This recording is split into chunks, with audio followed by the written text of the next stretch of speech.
ازيكم يا امارات، عاملين ايه؟ يا رب تكونوا بخير.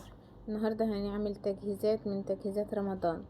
هنحمر مع بعض زي ما انتم شايفين كده الشعريه والعصفور. النهارده انا عندي هنا 2 كيلو شعريه، هحمرهم على نار وسط. النار ما تكونش عاليه قوي، او لو حابه تعليها عشان تخلصي بسرعه ايدك فيها بقى دايما واقفه على طول تقلبي، يعني خليها وسط عشان تتحمص معاكي وما تتحرقش. هنقلب كده زي ما انتم شايفين.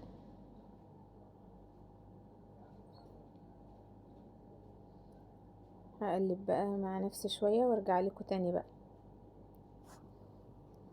هوريكم هي وصلت لايه. وكده وصلت معايا للدرجه دي. لسه كده محمرتش للدرجه اللي انا عايزاها، هفضل اقلب فيها كمان. وكده خلاص احمرت، شايفين؟ تحمروها لحد اللون اللي انتوا عايزينه. في ناس بتحبها اغمق من كده، في ناس بتحبها افتح من كده، دي براحتكم. هي كده خلاص تعتبر جاهزه معايا بقى.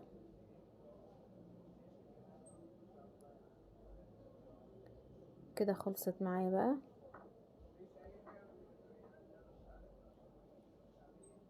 هقلب، شايفين لونها؟ انا هسيبها بقى على اللون ده. هاخدها بقى افضها على صينيه تبرد. وقبل ما تعبيها في العلبة او في البرطمان اللي عندك لازم تبرد خالص عشان ما تعرقش. ممكن تقعد معاكي من السنة للسنة ما بيجرالهاش حاجة.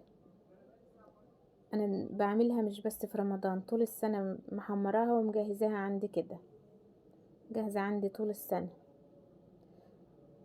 وكده فضيتها على صينية وهسيبها بقى تبرد خالص وارجع اعبيها معاكم. لازم تبرد مظبوط عشان ما تعرقش في العلبة وتبوظ منك.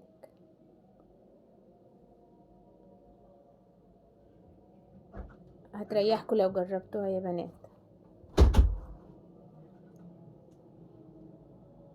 وكده بقى هنحمر العصفور. معايا برضو 2 كيلو عصفور.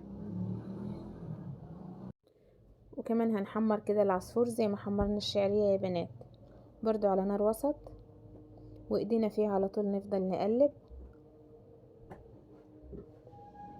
ودولت 2 كيلو برضو عصفور. انا حمرت النهاردة 2 عصفور و2 شعرية. هقلب بقى وارجع لكم.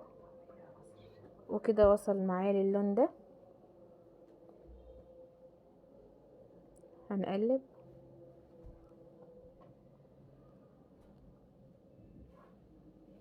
شايفين يا بنات؟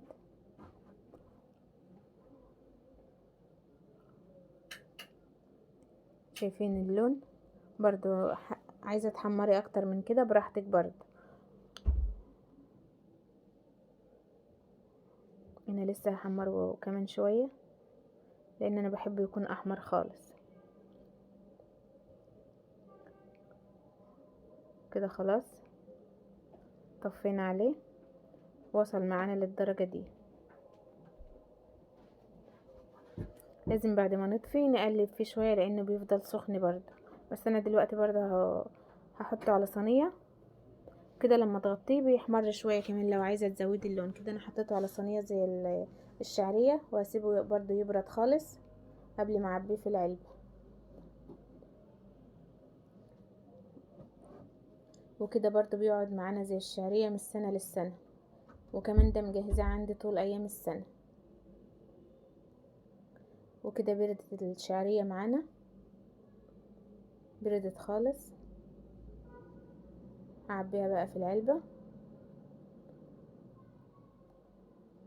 وهخزنها لرمضان، لان انا عندي علبة تانية شغالة منها، ديت انا عاملاها عشان رمضان. وده العصفور برضو كمان برد خالص. هعبيه في البرطمان ده كده. كده هعبيه وارجع لكم تاني. كده عبيت الشعرية والعصفور يا بنات. كده انا مش هحمر شعرية تاني لان انا ما بستهلكش شعرية كتير. اما العصفور اللي ممكن اجيب تاني واحمر لان الكمية دي مش هتنفع. احنا طول رمضان بنعمل شوربة او عصفور. عصفور زي الرز كده، ممكن برام عصفور في الفرن. بستهلكه اكتر من الشعرية يعني، فدول مش هيكفوني. كده بقى هقفلهم وعينهم بقى يبقوا جاهزين عندي في اي وقت. جربوه يا بنات وجهزوه معايا، هترتاحوا طول شهر رمضان. وكده يكون خلص الفيديو بتاعنا النهاردة. اتمنى ان انتوا تجربوه ويعجبكم، ولو عجبكم ما تنسوش تحطوا لايك وتعملوا تشيروا الفيديو مع اصحابكم ودعموا القناة. حطوا لايك يا بنات، انتوا ليه بتنسوا تحطوا اللايك؟ يعني انا بلاقي مشاهدات ومش بلاقي لايك. وسلام.